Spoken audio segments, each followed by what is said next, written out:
Ryoga menjelaskan bahwa dirinya adalah seorang priest, sehingga yang akan bertarung bukan dirinya secara langsung, melainkan wakilnya. Satake memandangi Fafnir lalu menyeringai. Menurutnya, Ryoga mendapatkan kemampuan yang cukup menarik. Mungkin itu summon beast atau sesuatu yang serupa. Tetapi apapun itu, hasil akhirnya tidak akan berubah. Sistem arena segera aktif. Pertahanan dan HP seluruh peserta diukur secara otomatis. Jika nyawa seseorang berada dalam bahaya, barrier akan muncul untuk melindunginya. Namun siapapun yang memicu barrier akan langsung dinyatakan kalah. Setelah semua persiapan selesai, pertandingan dimulai. Satake mengejek Ryoga dan bertanya apakah ia ketakutan. Ryoga bahkan tidak bereaksi sedikit pun. Ia benar-benar tidak mengerti omong kosong apa yang sedang dibicarakan pria itu. Di sisi lain, Fafnir mengamati arena dengan penuh minat. Ia tidak menyangka akan bertemu Aragiri Guild secepat ini. Namun kesempatan itu juga bisa digunakan untuk menguji kondisi tubuh barunya. Terlebih lagi, lawannya berasal dari Aragiri. Karena itu, Fafnir berniat bertarung tanpa menahan diri. Ryoga memahami maksudnya, tetapi tetap memberikan satu peringatan, jangan mengakhiri pertarungan dalam satu serangan. Masih ada sesuatu yang ingin ia uji. Fafnir akhirnya mengangguk meski baginya menahan kekuatan justru merupakan bagian tersulit. Fafnir menyukai perintah itu. Begitu duel dimulai kembali, Satake langsung menerjang dengan tombaknya. Ia berniat mengembalikan Ryoga ke tempatnya dan menusukkan senjata itu lurus ke depan. Fafnir melompat tinggi lalu menghantam dari atas dengan tinjunya. Namun Satake mengaktifkan teknik tombaknya dan bergerak refleks untuk menghindar. Dengan langkah cepat, ia bergeser ke samping lalu kembali menyerang. Jomon yang menyaksikan dari luar arena tampak puas. Reaksi Satake jauh lebih baik dibanding saat latihan. Menurutnya, pertarungan ini seharusnya segera berakhir. Fafnir hanya mendengus. Serangan selambat itu tak mungkin mengenainya. Ia menangkap ujung tombak sebelum senjata itu sempat menembus tubuhnya. Satake berusaha menarik kembali tombaknya, tetapi senjata itu tak bergeming sedikit pun. Di mata Fafnir, lawannya terlihat menyedihkan. Menyerang tanpa memikirkan langkah berikutnya adalah kesalahan fatal. Dalam pertempuran sungguhan, Satake sudah mati sejak tadi. Fafnir menarik tinjunya ke belakang, siap melancarkan pukulan telak. Namun ia teringat perintah Ryoga untuk menahan diri. Sebagai gantinya, ia mengayunkan tebasan tangan ke sisi tubuh Satake. Rasa sakit luar biasa langsung menjalar dan membuat Satake jatuh berlutut. Ryoga teringat masa lalu. Dulu Satake menangis seperti bayi saat hidungnya dipatahkan. Sekarang ia hanya berteriak sesaat, sepertinya orang itu memang sudah sedikit lebih dewasa. Ejekan itu justru membuat Satake makin kesal. Ia kembali menyerbu tanpa peduli kondisi bahunya yang cedera. Fafnir menghentakkan kaki ke tanah. Momentum Satake langsung buyar. Menurutnya, menggunakan gerakan yang sama berulang kali hanya akan membuat lawan membaca pola dengan mudah. Ia menendang kaki Satake dengan ringan. Namun kekuatan fisik Fafnir terlalu besar. Tulang kaki Satake langsung patah. Fafnir mengangkat tangannya dari atas. Sudah selesai. Saat serangan terakhir hendak turun, Satake merasa hidupnya benar-benar berakhir. Namun tepat pada saat itu, Jomon berteriak menghentikan pertandingan. Ryoga cukup puas. Intervensi itu datang lebih cepat dari perkiraannya. Pertandingan pun dihentikan. Jomon segera menghampiri Satake dan mengatakan akan memanggil priest secepatnya. Ryoga bertanya mengapa harus repot. Bukankah priest sudah ada di sini? Jomon menatapnya heran. Menurutnya sihir penyembuhan bintang 1 tidak mungkin memperbaiki tulang yang patah. Ryoga tentu mengetahui hal itu. Jomon semakin bingung. Jika begitu, bagaimana cara memperbaikinya? Ryoga mengeluarkan mid-tier healing potion. Satake tertegun. Benda seperti itu biasanya bernilai jutaan. Ryoga mengatakan bahwa Satake rupanya belum mendengar kabar terbaru mengenai keberhasilan produksi massal potion tersebut. Satake yang masih kesal mengaku tidak peduli dengan berita itu. Ia juga tidak berniat menerima belas kasihan dari pemenang.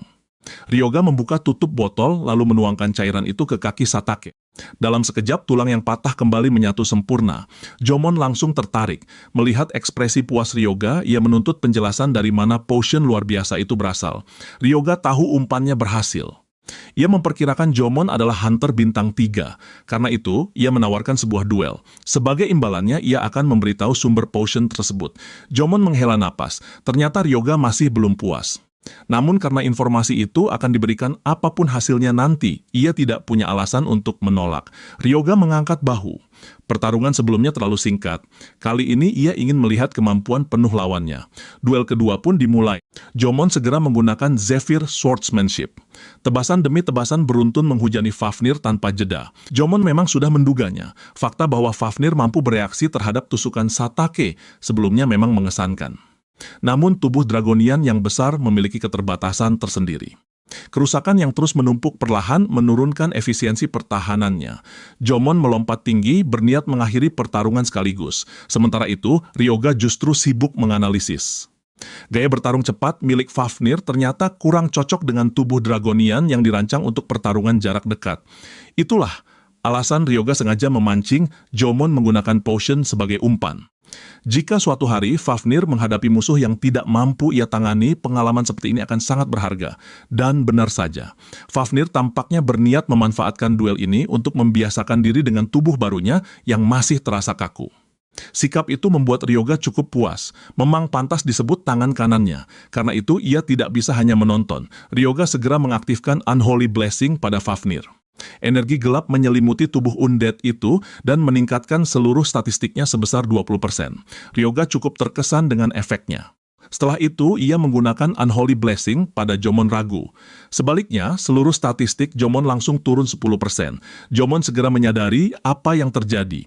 Sihir itu bukan hanya memperkuat sekutu, tetapi juga melemahkan musuh secara bersamaan. Sulit dipercaya kemampuan seperti itu dimiliki Hunter Bintang 1. Kronos bertanya bagaimana pendapat Ryoga tentang kekuatan baru yang diberikannya. Ryoga mengakui kemampuannya cukup bagus untuk ukuran Constellation kelas bawah.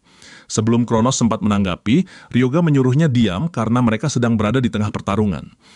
Kemudian ia mengaktifkan Wedge of Retribution pada Fafnir. Ryoga menyuruhnya bertarung tanpa ragu. Perintah itu membuat Fafnir menyeringai lebar. Menurutnya, itulah jenis perintah yang paling mudah untuk dijalankan. Setiap kali Jomon ragu terus menghantam lawannya, tumpukan Retribution milik Ryoga juga terus bertambah. Sebagai Hunter Bintang 3 dari Guild Aragiri, Jomon yakin beradaptasi dengan penurunan statistik bukanlah hal sulit.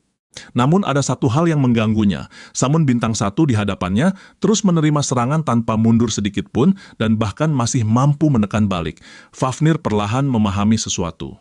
Gaya bertarung cepat yang ia gunakan saat masih manusia sudah tidak cocok lagi. Tubuhnya kini adalah undead. Luka dan rasa sakit tidak akan menghambat pergerakannya seperti dahulu. Karena itu ia berhenti menghindar. Alih-alih mengelak, Fafnir memilih menahan serangan secara langsung, lalu memaksa lawan masuk ke pertarungan jarak dekat. Fafnir menerjang maju. Jomon mengangkat pedangnya untuk menahan pukulan itu dan berhasil memblokirnya. Namun kekuatan Fafnir terus mendorong hingga gelombang benturan menembus pertahanan tersebut. HP Jomon langsung terkikis. Ia semakin kesal. Mustahil makhluk seperti itu hanya summon bintang 1. Jika terkena satu serangan lagi, kekalahan hampir pasti menunggunya. Tapi ia tidak boleh kalah. Hunter bintang 3 dari Aragiri tidak mungkin tumbang oleh Hunter bintang 1. Masih ada satu keunggulan yang ia miliki, yaitu kecepatan. Jomon segera bergerak melewati Fafnir dan menerjang langsung ke arah Ryoga. Biasanya seorang summoner memiliki kemampuan fisik yang rendah. Selama Jomon bisa mendekati tubuh asli lawannya, kemenangan masih mungkin diraih. Namun Ryoga bahkan tidak terlihat panik. Ia sudah menduga taktik seperti itu akan digunakan. Dengan sekali jentikan jari, Wedge of Retribution diaktifkan. Gelombang kejut yang tercipta dari seluruh tumpukan Retribution meledak keluar. Dalam sekejap, HP Jomon jatuh menjadi 0. Pertarungan berakhir. Beberapa waktu kemudian, Jomon dipanggil ke ruang eksekutif Guild Aragiri. Di kantor orang nomor 2 guild tersebut, Byakugo Naruhito, Hunter bintang 7 menanyakan satu hal. Benarkah potion kelas menengah itu bisa diproduksi secara massal? Jomon mengiyakan. Naruhito kembali bertanya apakah efektivitasnya sudah diuji. Jomon menjelaskan bahwa potion itu mampu menyembuhkan patah tulang dalam sekejap. Efeknya sama persis dengan mid-grade potion yang diperoleh dari Gate. Ia juga meminta maaf atas kekalahannya dan siap bertanggung jawab karena telah mencoreng nama Aragiri. Namun Naruhito justru terlihat kesal. Menurutnya, kekalahan seorang hunter bintang 3 tidak akan merusak reputasi Aragiri sedikit pun. Nama besar Aragiri tidak akan runtuh hanya karena satu anggota kalah dalam duel. Jomon langsung menundukkan kepala. Ia sadar terlalu terbawa emosi dan berlindung di balik nama guild. Naruhito mengakhiri pembicaraan lalu memanggil asistennya. Ia memerintahkan agar Jomon diturunkan menjadi anggota biasa. Selain itu, sumber mid-grade potion tersebut harus segera diselidiki.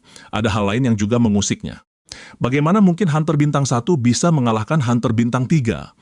Ryoga mengaku sebagai priest, tetapi mungkin saja ia memiliki summon kelas Divine Beast. Karena itu Naruhito memerintahkan asistennya untuk menyelidiki Ryoga juga. Sang asisten langsung memahami maksudnya. Di tempat lain, Ryoga memperkirakan kabar mengenai potion itu sudah mulai menyebar ke kalangan petinggi. Ia cukup penasaran melihat reaksi mereka nanti. Saat itu Fafnir menghampirinya. Ia bertanya mengapa dirinya harus mempelajari buku teknik tombak. Ryoga menjelaskan bahwa Fafnir adalah magic fighter. Ia mampu bertarung jarak dekat dengan berbagai jenis senjata. Karena itu, akan lebih baik jika Fafnir mengajarinya secara langsung. Fafnir menganggapnya merepotkan, tetapi ia tetap penasaran mengapa Ryoga tiba-tiba tertarik mempelajari tombak. Ryoga menjelaskan bahwa jika situasi pertempuran memburuk, musuh pasti akan mengincarnya lebih dulu. Karena itulah Ryoga perlu berlatih.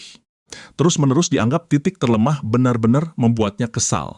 Fafnir malah tertawa. Menurutnya, sudah wajar bagian terlemah menjadi target utama. Lagi pula, tuannya terlihat lebih lemah daripada tangan kanannya sendiri. Mungkin Ryoga perlu makan lebih banyak agar tubuhnya sedikit berisi.